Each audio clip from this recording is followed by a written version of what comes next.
오늘은 에베소서 5장 16절에서 18절 말씀으로 성령 충만이 답이다 라는 제목으로 같이 말씀을 나누겠습니다. 여러분, 새해가 시작되었습니다. 이 새해는 작년에 이루지 못했던 일들을 다 이루시고 성공하는 여러분들이 다 되시길 바랍니다. 이 땅에서 살아가는 사람들은 누구나 성공을 원할 것입니다. 그런데 신자의 성공 비결과 불신자의 성공 비결에는 분명히 차이가 있다라는 것입니다. 신자가 불신자처럼 성공을 위해서 세상적인 비결을 그대로 사용하게 된다면 하나님 앞에서는 실패하는 인생이 되고 말 것입니다. 2021년도 새해를 시작하면서 우리는 이 해를 성공적으로 만들어 가야 할 것인데, 그러기 위해서 우리는 목표를 설정해야 하고 단기 혹은 장기적인 계획을 세워야 하며 그것을 실행해 나가야 할 것입니다. 그러면서도 하나님의 사람으로서 하나님이 우리에게 원하시는 목적과 목표를 우선으로 삼고 그것을 중심으로 나아가야 함을 잊지 말아야 합니다. 다가올 미래는 지나온 과거보다 훨씬 다른 환경을 우리에게 제시할 것입니다. 이미 작년에 경험했던 것처럼 우한 폐렴으로 인해서 삶의 환경이 달라지고 있습니다. 그래서 지금 영국에는 또 변이된 바이러스가 지금 우리 한국으로도 들어왔다 하죠. 그 변이된 바이러스가 호주로 이제 세계로 막 퍼져가고 있습니다. 그래서 올해는 어떤 어려움을 갖게 될는지 모릅니다. 그러한 그 가운데에 삶이 바뀌고 문화가 달라지는데, 그 중에 또 하나가 배달 문화가 형성될 것입니다. 이전에는 직접 시장에 나가서 물건들을 샀다면 앞으로 미래에는 코로나로 인해서 홈쇼핑, 배달 문화가 더 빨리 유행될 것입니다. 그리고 경기 침체로 인해서 직원들을 덜 쓰게 되겠죠. 왜냐하면 인건비 때문입니다. 그래서 이미 들어 시행되고 있지만 직원들을 대신해서 AI, 인공지능 로봇을 더 많이 이용하게 될 것이며, 그러다 보면 실업자도 더 늘어나게 될 것입니다. 코로나로 인해서 세계적으로 소통의 문제가 생기게 되겠죠. 그 소통 문제를 해결하기 위해서는 지혜로운 외교 기술이 더 필요하게 될 것입니다. 정치적인 환경 역시 많은 변화가 있습니다. 한국과 미국의 선거에서 알 수 있듯이 선거에서의 정의의 개념이 흐려지면서 더 큰 세력 다툼이 일어날 수도 있습니다. 상식적으로 우리가 생각해 왔던 윤리니 도덕이니 정의의 개념이 사라지면서 더 큰 범죄 세력이 정치를 장악할 수 있다는 것입니다. 미래에는 더 많은 혼돈 속에서 인류가 경험하지 못한 시간을 보낼 수도 있을 것 같습니다. 이때 신자인 우리는 과연 어떻게 준비해야 하겠습니까? 무엇을 목적으로 살아야 할 것인지, 어떤 방법을 모색해 가야 할 것인지를, 신자로서 마땅히 취해야 할 방법이 무엇인지를 찾아내어야 할 것입니다. 그저 되는 대로 끌리는 대로 쫓아가서는 안 되겠죠. 이런 새로운 환경을 앞두고 고민할 때면 답을 찾기가 참 힘듭니다. 그렇다고 성경에 제시하지 않는 방법을 무조건 따라가서는 신자로서의 정체성에 큰 어려움을 겪게 될 것이니, 아무튼 신자는 하나님께서 제시하신 방법을 먼저 따라가야 하는 것입니다. 신자로서 잃어버리지 말아야 할 것들을 소홀히 하면서 세상 사람들이 좋아하는 대로 쫓아가서는 안 된다라는 것입니다. 이때 성경에서 제시하고 있는 비결은 바로 성령 충만이 답이다라는 겁니다. 17절, 그러므로 어리석은 자가 되지 말고 오직 주의 뜻이 무엇인가 이해하라라고 말씀하고 있습니다. 오직 무엇을 이해하라고 하고 있습니까? 주의 뜻이 무엇인지를 이해하라라는 것입니다. 이 약한 세대의 신자가 따라가야 할 주님의 뜻에 대해서 오늘 본문은 어떻게 답을 제시하고 있습니까? 18절 같이 읽겠습니다. 시작. 술 취하지 말라. 이런 방탕한 것이니 오직 성령으로 충만함을 받아라. 술 취하지 말라라는 이 말씀은 세상에 취하지 말라라는 것입니다. 세상의 목적, 세상 사람들이 따르는 방법, 방식 이런 것들에 도취되지 말라라는 뜻입니다. 마치 우리의 기분을 좋게 해줄 것 같은, 마치 우리에게 잘해 줄 것 같은, 마치 우리에게 행복을 안겨다 줄 것 같은, 우리를 안정하게 해 줄 것 같은 이런 세상적인 유혹에 빠지지 말라라는 뜻입니다. 그러면 신자는 무엇을 추구해야 합니까? 신자의 목적을 이루게 하는 원동력은 무엇입니까? 신자가 성공적인 삶을 살기 위해서 취해야 하는 답은 무엇일까요? 그것은 오직 성령으로 충만함을 받아야 한다고 오늘 본문은 강조하고 있습니다. 우리 앞에 놓여진 이 불확실한 미래는 우리에게 때로는 당혹감을 가져다 줍니다. 그때 자칫 잘못하면 세상 사람들이 하는 방법을 선택하며 살아가게 되고, 그러면서 신자로서 꼭 지켜야 할 중심, 그 정체성을 잃어버리는 경우가 있습니다. 그런 시간이 지속되다 보면 세상 사람들처럼 되어가는 것입니다. 그러한 상태를 오늘 본문은 방탕이라는 단어를 사용하고 있습니다. 하나님의 자녀들이 하나님의 자녀다움을 잃어버린 채 방황하는 삶을 살아가는 것을 말하는 것입니다. 그렇게 되면 신자는 경건의 능력을 상실하게 되겠죠. 경건의 모양만 가지게 되는데, 경건의 그 모양만 가지고 스스로 안심하고 스스로 만족하는 신앙을 갖게 됩니다. 결국 능력을 상실하게 되겠죠. 이는 방탕에 빠지게 되게 되면 신앙이 해이해져서 무엇이 중요한지를 잃어버리게 된다라는 사실입니다. 그래서 우리는 이러한 세상적인 유혹에 빠져서는 안 된다. 그러면 우리의 정체성을 잃어버리게 된다. 우리의 중심을 잃어버리게 되고 그저 경건의 모양만 가지고 안심하게 된다라는 것입니다. 여러분, 그런 시간이 지속되다 보면은 세상 사람들처럼 되어 갑니다. 그러한 상태를 오늘 본문은 이 방탕이라고 하고 있는 거죠. 그래서 결국에는 그런 삶을 살게 되면 결국에는 능력을 상실한 삶이 된다.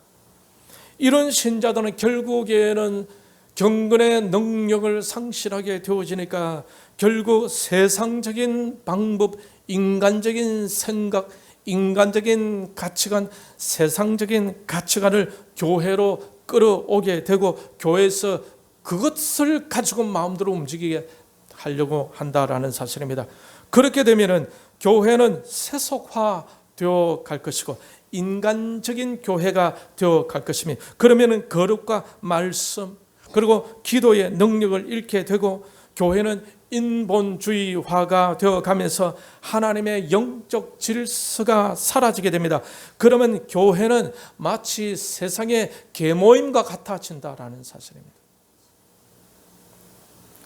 교회는 세상과 같은 곳이 되고 마는 것입니다. 거룩함이 사라집니다.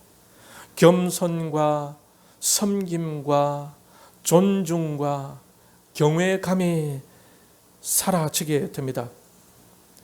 하나님의 공의가 사라지게 되고 어떻게든 살아남기 위해서 온갖 방법을 동원하게 될 것입니다. 결국에는 교회 공동체의 영성이 죽어가게 되고 교회는 점점 은혜와 능력을 상실하게 됩니다. 신자가 방탕하면 이러한 결과가 주어진다라는 것입니다. 그러면 세상에서 빛과 소금의 역할을 할 수가 있겠습니까? 교회로 인한, 성도들로 인한 이 사회의 변화를 기대할 수가 있겠습니까? 그렇게 되면은 교회 안에서도 변화되는 것이 힘들게 되는 것입니다. 그러면 이 세상은 죽은 사회가 되겠죠. 왜? 신자들이 빛을 비추지 못하기 때문입니다. 그러니 신자는 세상적으로 세상 사람들이 좋다는 방법과 목적을 따라가다 보면은 자신도 모르게 영적으로 방탕하게 됩니다. 그래서 하나님의 뜻을 찾고 그 하나님의 뜻을 잘 이해하는 것이 필요한 것이겠죠. 오늘 본문에서 신자들이 성공적인 삶을 살아가기 위해 제시하신 하나님의 뜻이 무엇입니까? 성령 충만입니다. 사울은 왕이 된 후부터 변제되기 시작했죠. 영원한 것을 보지를 못하고 사울은 현실에 잡혀버립니다. 그러면서 사울은 자기에게 잡혀버리게 되죠. 자기 생각, 자기 판단, 자기 권력, 자기 미래, 자기 가족, 자기 아들, 자기 나라. 사울은 온통 하나님의 나라, 하나님의 교회, 하나님의 뜻보다도 자기에게 갇혀버리게 되는 것입니다. 하나님의 영광을 위하는 자기는 없어요. 자기를 위해서 하나님의 영광을 이용하려고 할 뿐입니다. 그래서 사울이 그렇게 지키고자 했던 것들은 하나님의 영광이 아니었습니다. 하나님의 나라도 아니었어요. 하나님이 맡겨주신 하나님의 백성들도 아니었습니다. 그 모든 것들을 이용해서 자기를 지키고 자기가 편하고 자기가 기분 좋아야 하고 자기의 원하는 대로 되기를 원했던 것입니다. 그래서 결국 그 자기를 지키기 위해서 하나님의 명령을 거부하고 다윗을 그렇게 죽이려고 했다라는 것입니다. 이 정도로 생각이 방탕하게 되니 다윗을 통해서 이루고자 하시는 하나님의 일을 볼 수가 있겠습니까? 이미 사울은 세속화되어 버린 것입니다. 그래서 하나님은 하나님의 나라를 위해서 이제 사울은 아니구나 라고 결정하게 된 것입니다. 사울로 인해 이제는 하나님 나라가 더 혼란스러워지게 되었습니다. 사울은 왕이라는 자신의 자리를 누리는 것을 당연하다고 생각했겠지만 그 왕이라는 자리로 본을 보여야 하는 의무와 책임은 회피하고 있었던 것입니다. 사울에게는 이처럼 구별된 하나님의 자녀의 모습이 보이지 않습니다. 완전히 세상적인 사람이 되고 만 거예요. 그렇게 사는 것이 자신의 행복을 위한 길이라고 생각했을 것입니다. 그 자신의 행복을 위해 하나님의 명령에 불순종하고 그 행복을 위해 다윗을 죽이려고 했던 것입니다. 결국 무엇을 위해서? 자기를 위해서 살았던 거예요. 이런 지도자 사울이 있는 한 하나님 백성들의 공동체가 어떻게 될까요?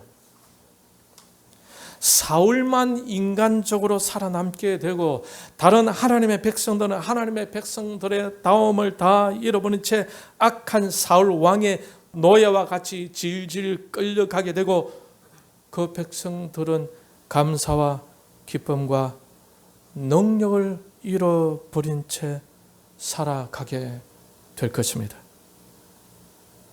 사울을 지배하고 있었던 것은 무엇입니까? 단순하게 답을 말한다면 자기였습니다. 왕이라는 직분은 하나님으로부터 왔는데 하나님으로부터 오는 그 모든 권리는 다 누리면서도 하나님의 명령은 거절하고 자기를 위해 살았던 것입니다. 하나님의 영광을 위해 자신이 죽을 수 없었던 거예요. 하나님의 영광을 위해 살아야 할 사람이 자기 영광을 위해 하나님의 뜻은 거부하고 있었다는 거죠. 그가 비록 인간적으로 왕이었으니 성공한 듯 보였지만 그는 결국 실패의 사람이 되고 맙니다. 그 얼굴에는 이미 죽음의 그림자가 빛을 설 것입니다. 사울의 얼굴에 기쁨이 있겠습니까? 감사가 있겠습니까? 감격스러움이 있겠습니까? 은혜의 빛이 비추겠습니까? 어떻게 하면 다윗을 죽여야 할 것인지 난 살기 어린 어떻게 하면 하나님 명령을 피해갈 것인가? 눈치 아주 이런 것들로 얼굴에 가득했겠죠. 이미 죽음의 그림자가 드리워지게 되었던 것입니다. 이것은 마치 에덴 동산에서의 하와를 본듯하지 않습니까? 하나님은 선악을 구별하는 나무의 열매를 먹으면 반드시 죽는다고 말씀하셨습니다. 그래서 그 나무를 볼 때마다 하나님의 말씀과 하나님의 명령을 떠올렸습니다. 그리고는 그 말씀, 그 명령에 순종하였습니다. 그 나무의 열매를 하나님의 명령대로 먹지 않았습니다. 그러면서 그는 생명을 누렸던 그예요. 하나님의 은혜와 복을 누렸습니다. 그런데 어느 날 그 나무의 열매를 보는 순간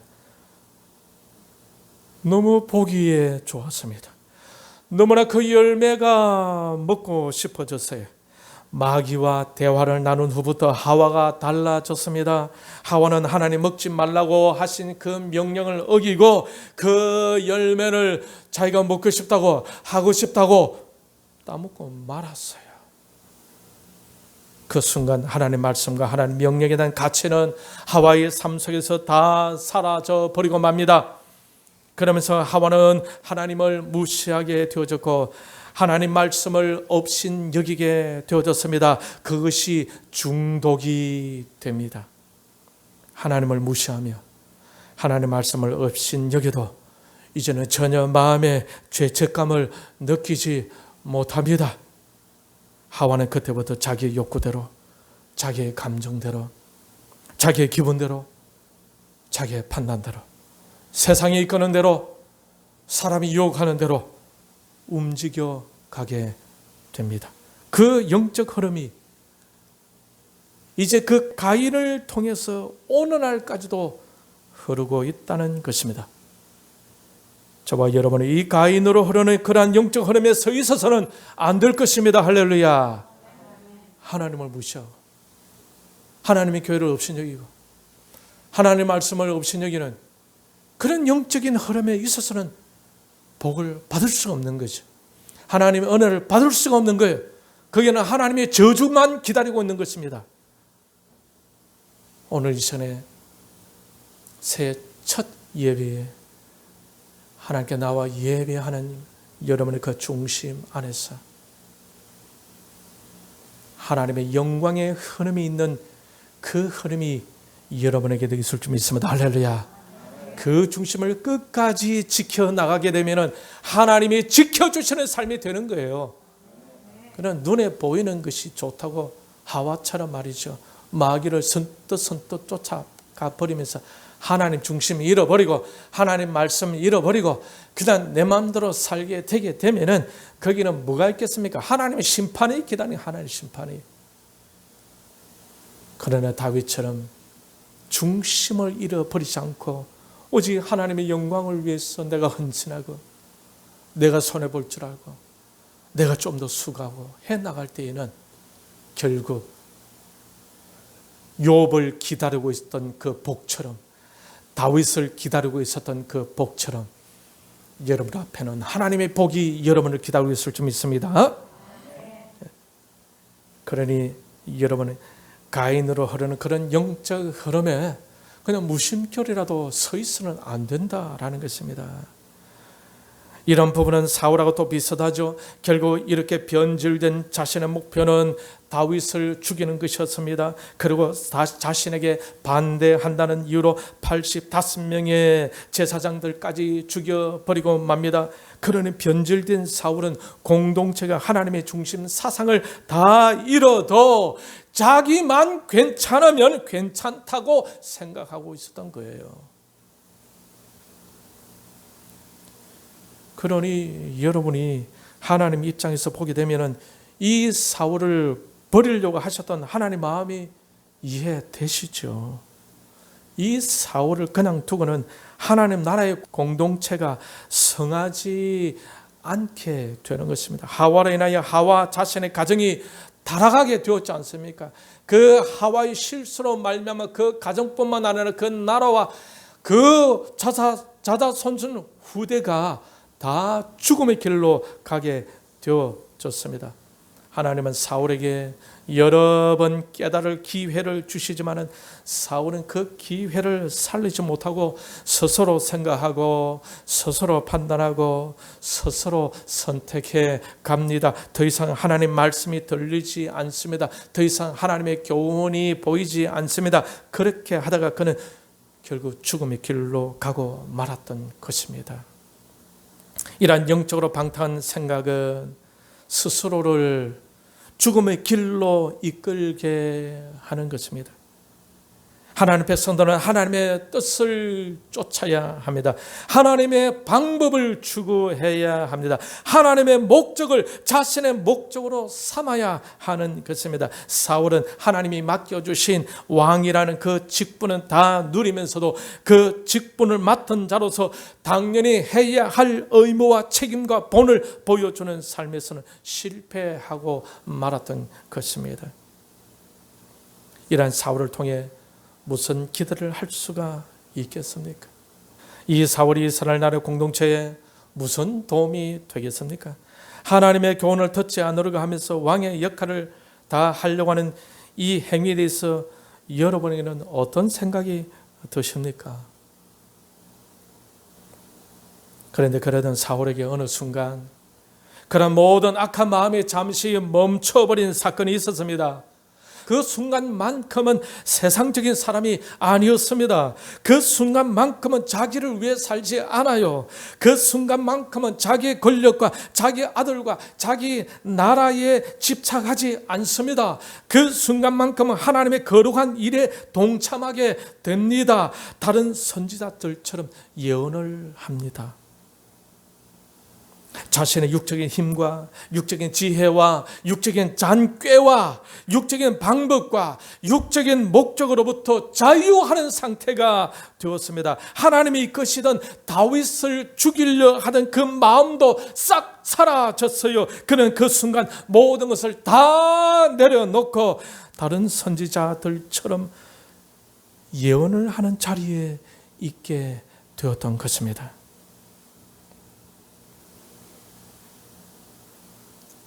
그때가 어떤 때였습니까?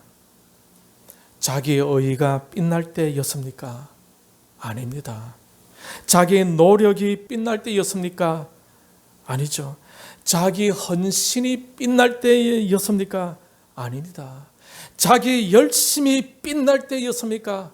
아닙니다. 그때가 언제였습니까? 사울이 자신의 욕심에서 자유할 수 있었던 때가 언제였습니까? 자기에게 사로잡혀 살던 삶에서 자유할 수 있었던 그 때가 언제였습니까? 사무엘상 19장 23절 우리 같이 읽겠습니다. 시작. 사울이 라마 나요스로 가니라. 하나님의 영이 그에게도 임하시니 그가 라마 나요스에 이르기까지 걸어가며 예언을 하였으며 그가 또 그의 옷을 벗고 사무엘 앞에서 예언을 하며 하루 밤낮을 벗은 몸으로 누웠더라. 그러므로 속담에 이르기를 사울도 선지자 중에 있느냐 하니라. 사무엘상 19장 23절 24절에서만큼은 사울에게는 다윗에 대한 미움과 적개심도 다 사라지고 다윗에 대한 모든 악한 마음이 다 사라지고 다윗으로 인한 두려움도 다 사라집니다. 이때가 언제입니까?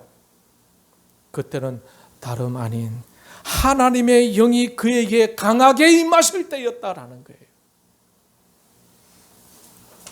하나님의 영이 사울 안에 임하여 충만해질 때, 하나님의 영이 사울의 생각과 마음의 영역에 충만해질 때, 하나님의 영이 그 내면을 지배하게 될 때 사울에게는 다윗을 죽여야 한다는 생각으로부터 자유하게 되었다라는 것입니다. 사울이 하나님의 영에 의해 지배받게 될 때 옆에 있던 다윗도 자유할 수 있었습니다.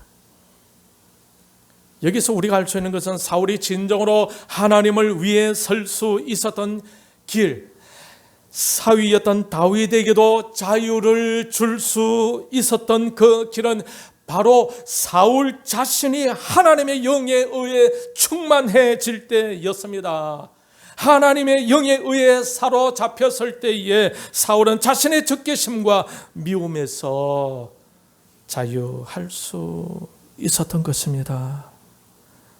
사울이 그 순간 하나님의 나라를 위해 설 수 있었던 길은 자신의 열심 때문이 아니었습니다.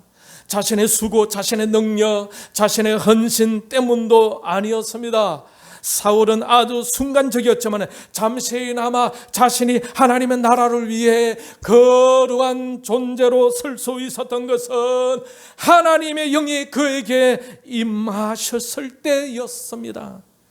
하나님의 영이 그를 사로잡을 때였다라는 것입니다. 여러분에게는 이 하나님의 영이 강하게 임할 필요가 없습니까? 사무엘상 20장 31절에 보면은 하나님의 영이 임하시는 일이 있었던 바로 그 직후의 이야기가 전개되는데 여전히 사울은 다윗을 죽이려고 합니다. 하나님의 영이 떠나시니까 바로 즉시 다윗을 죽이려고 하는 거예요. 그러나 하나님의 영이 임하실 때와 임하지 아니하실 때는 차이가 있죠. 삶의 차이가 나요. 삶의 열매가 달라집니다. 삶의 방향이 달라집니다. 삶의 선택이 달라져요. 삶의 결과도 달라집니다. 여기서 저는 이런 질문을 하나 던져보고 싶어요. 사울이 계속해서 하나님의 나라에 도움이 되고 자신의 인생의 진정한 성공을 위해서 그에게 꼭 필요했던 것은 무엇이었을까요? 라는 질문을 던지고 싶어요. 여러분은 어떻게 생각되십니까? 사울에게 꼭 필요했던 것은 무엇이었을 것 같습니까? 하나님의 영이 그에게 계속 임하는 것이었습니다. 여러분도 그렇게 생각되시죠? 오늘날 많은 신자들이 사울처럼 살아가는 경우가 없을까요? 정도의 차이는 조금 있었는지 모르지만 많은 신자들이 사울처럼 살아가고 있으므로 경건의 능력을 상실한 채 경건의 모양만 가지고 실패의 삶, 능력 없는 삶을 살고 있다는 것입니다. 그러나 그들에게는 그러한 빛이 나올까요? 그러한 기쁨의 웃음이 있을까요? 하나님을 신뢰함으로 오는 여유와 관대함이 있겠습니까? 없어요. 왜? 하나님의 영으로 충만되지 못하니까. 아무리 열심히 일하고 노력하고 수고하고 헌신하지만 하나님의 영이 충만하지 않으니까 그 마음에는 기쁨과 감사 없어요. 행복감 없어요. 마치 사울에게 악령이 역사해서 사울의 생각과 양심과 마음을 마비시켜 놓았던 것처럼 무엇이 옳은지 무엇이 틀린지를 모르고 자기 식대로 살아가는 겁니다. 이렇게 살아가는 것이 바로 오늘날의 시대 정신이라는 것입니다. 절대적인 진리 앞에 이제 순종 잘 안 합니다. 그런 절대적인 진리는 나하고는 무관하다고 생각합니다. 개인의 개성과 개인의 생각이 진리다라는 상대적인 진리를 인정하고자 하는 포스트 모더니즘의 시대적인 사고에 사로잡혀 살아가고 있다라는 것이죠. 그러니 세상 사람들과 그렇게 구별되지 않습니다. 단지 차이는 주일날에 교회에 참석한다는 것입니다. 그러니 세상이 비도덕적으로 이 세상이 비윤리적으로 될 수밖에 없겠죠. 갈수록 악해져 갈 수밖에 없는 것입니다. 적어도 교회와 성도는 이 어두운 세상에 빛을 비추어야 하지 않겠습니까? 하지만 등잔은 들고 있으면서도 기름이 없어서 빛이 나지 않는다라는 거예요. 기름 없이 등잔만 들고 있는 신자들이 많다는 거지요. 그리하여 신랑과 함께 축제의 기쁨을 누리지 못하고 늘 슬퍼하고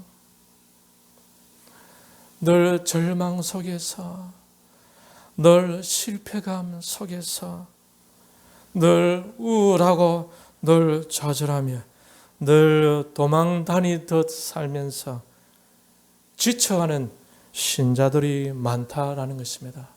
그 삶 속에서 복음의 능력의 효력을 누리지 못해요. 성령의 충만으로 오는 기쁨을 누리지 못하는 것입니다. 그들에게는 주님과의 교제로 인한 기쁨과 즐거움이 없습니다. 약속의 말씀에 의한 승리의 확신을 갖지 못합니다. 그래서 그들은 주님을 위해 진정한 헌신을 할 수 없어요. 그들은 주님의 인도하심을 믿지 못하여 늘 불안합니다.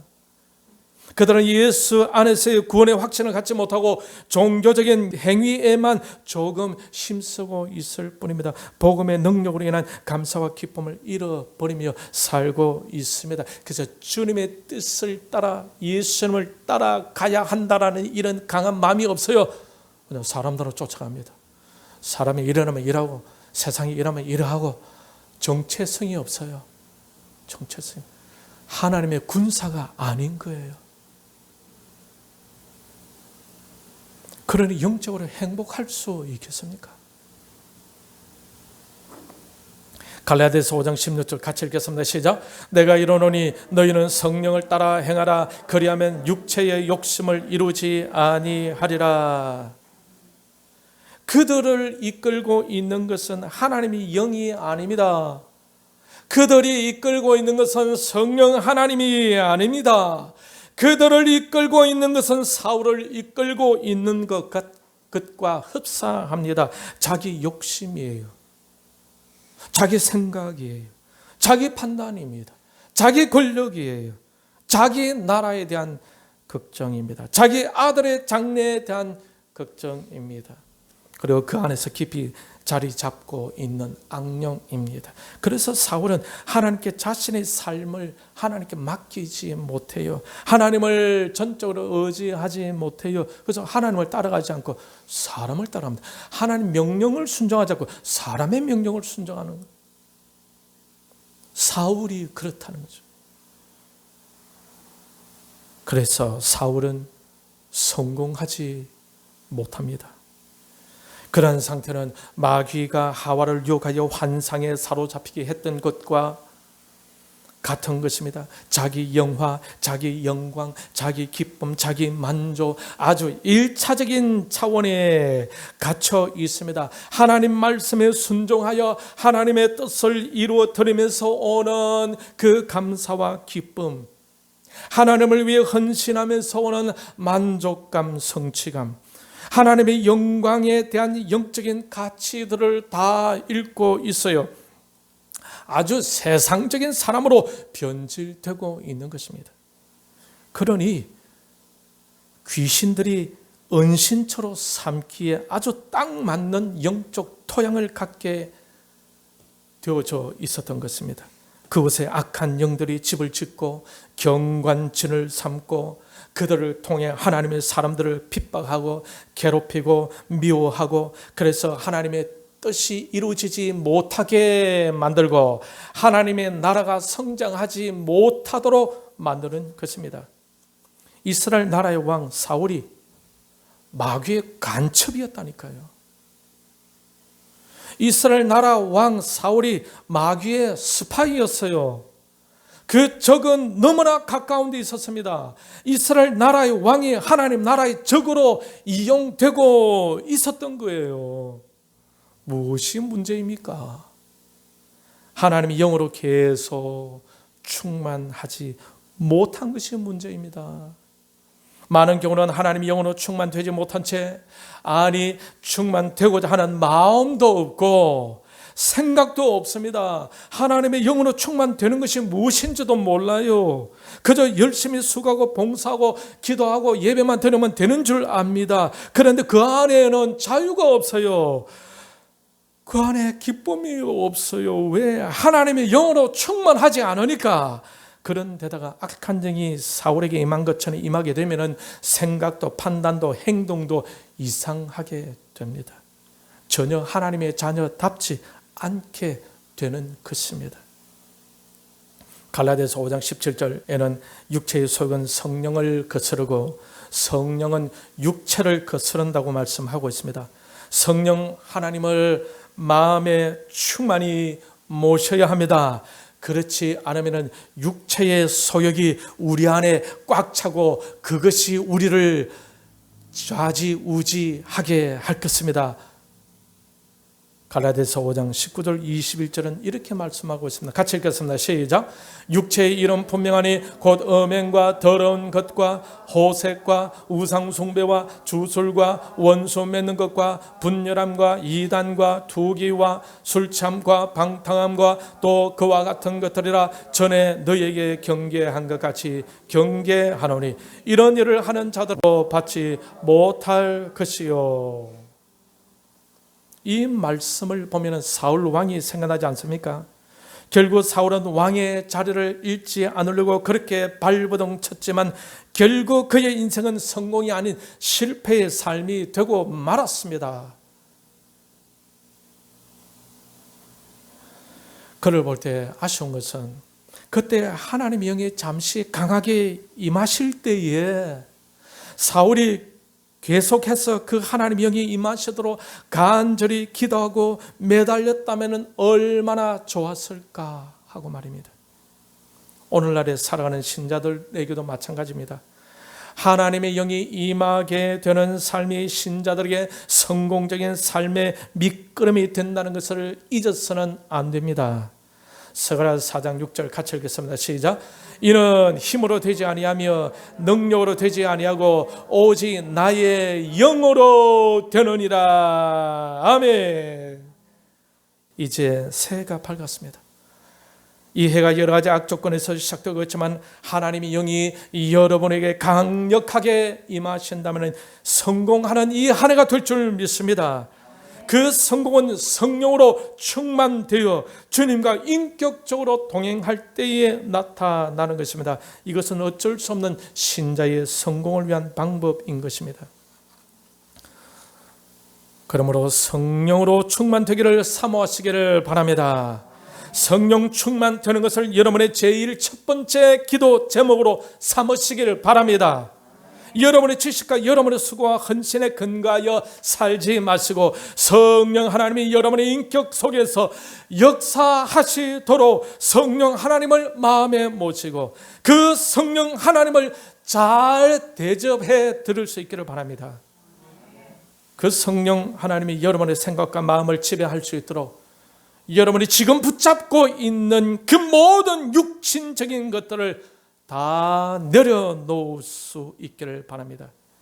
그러면 성령 하나님께서 여러분을 예수 그리스도의 풍성함으로 이끌어 가실 것입니다. 감옥에까지 내려간 요셉에게 더 이상 무슨 인생의 비전이 있었겠습니까? 더 이상 품을 기대감도 없었을 것입니다. 하나님께서 인간적인 야망, 인간적인 목표, 인간적인 자긍심을 가질 만한 모든 근거의 싹을 완전히 없애버렸던 것입니다. 오직 하나님만을 의지하는 것밖에 남지 않았습니다. 그럴 때 하나님께서 그를 그 감옥에서 불러내셔서 요셉 자신도 전혀 생각하지도 못한 애굽의 총리가 되게 하면서 하나님의 은혜가 무엇인지를 경험하게 되었던 것입니다. 물에 빠졌던 베드로, 그 역시 그 큰 풍랑 속에서 죽어가야만 했지만 그 물속에서 주님이 내미시는 손을 잡게 되었지 않습니까? 오직 주님의 도우심으로, 오직 주님의 이끄심으로, 오직 주님의 역사하심으로 살아가야 할 자가 바로 신자인 것입니다. 그래서 은혜로 산다라는 거예요. 내 힘과 내 지혜와 내 의지와 내 능력과 내 수고와 내 헌신과 세상과 이 세상에 사는 모든 사람, 이런 것들을 나의 자랑의 근거로 삼지 말고 오직 하나님의 영, 성령으로 충만해서 주님만이 나의 자랑의 근거로 삼는 것이 바로 신자가 가져야 할 성공의 비결이다라는 거예요. 자기를 이기고 자기를 극복하며 믿음으로 도전하면서 성공할 수 있는 길은 오직 하나님의 영이 임하는 것입니다. 그 성령 하나님으로 충만되는 것이 우리가 누려야 할 성공의 비결입니다.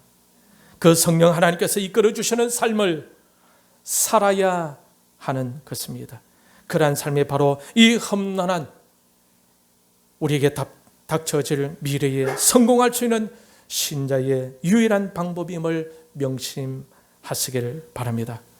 이 자리에 나오신 성도 여러분, 이 새해 2021년도는 우리가 성공할 수 있는 좋은 기회로 하나님이 우리에게 주신 줄 믿습니다. 그러므로 철저한 계획을 가지고 철저한 검증과 함께 최선을 다하여 실행해 나가면서도 잊지 말아야 할 것은 성령으로 충만되어져야 한다는 겁니다. 이 해를 시작하면서 성령으로 충만되기를 간절히 사모하시길 바랍니다. 그래야 성령 하나님이 이끄심으로 새해를 시작할 수 있기를 바랍니다. 우리 옆에 있는 분들에게 올 새해 시작은 성령 충만으로 시작합시다. 같이 시작. 그래야 2021년도를 성령 충만으로 전진하는 여러분, 우리 한소망교회 공동체가 되기를 주님의 이름으로 축원합니다.